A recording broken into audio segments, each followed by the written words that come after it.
అప్ప, నాన్న. నేను సినిమా ఇండస్ట్రీకి వచ్చినప్పటి నుంచి కష్టాలు చూశాను, సుఖాలు చూశాను, గుడ్ టైమ్స్ చూశాను, బ్యాడ్ టైమ్స్ చూశాను, సక్సెస్ చూశాను, ఫెయిల్యూర్ చూశాను. ఏదొచ్చినా సరే ధైర్యంగా ఉంటున్నానంటే దానికి కారణం చిన్నప్పటి నుంచి నాన్నని చూసి చూసి అంటే ఏదొచ్చినా సరే ఆయన ఫ్యామిలీని కాపాడుకుంటూ ముందుకెళ్ళిపోయిన విధానం అండ్ అక్కడి నుంచి ఏదో తెలియని ఒక ధైర్యం నాకు కూడా వచ్చింది అనుకుంటా. అండ్ అమ్మ ఎంత గారాబం చేసినా సరే మన రాత్రిపూట ధైర్యంగా పడుకుంటామంటే దానికి కారణం నాన్న. ఏ ప్రాబ్లం వచ్చినా ఏ కష్టం వచ్చినా నాన్న చూసుకుంటాడులే అని ఒక గుడ్డి ధైర్యం. మనందరికీ అంటే నాకు మాత్రమే కాదు మనందరికీ కూడా లైఫ్లో ఫస్ట్ హీరో నాన్న. ఈవెన్ హీరోలకు కూడా ఫస్ట్ హీరో నాన్న. అండ్ నన్ను పర్సనల్గా పెద్ద స్టార్ హీరో నాని అన్నదానికంటే కూడా రాంబాబు గారు అబ్బాయి నాని అన్నప్పుడు ఎక్కువ సంతోషంగా ఎక్కువ గర్వంగా అనిపిస్తుంది.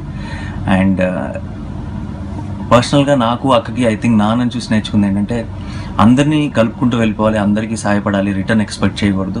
ఆటోమేటిక్గా ఏదో ఒక రోజు మనకు కూడా మంచి జరుగుతుంది అన్న యాటిట్యూడ్తో ఉండేవారు ఎప్పుడు కూడా.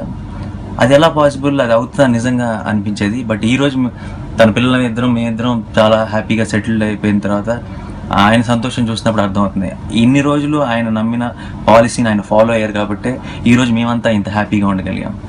అండ్ దానికోసం ఫస్ట్ నాన్నకి థ్యాంక్స్ చెప్పాలి.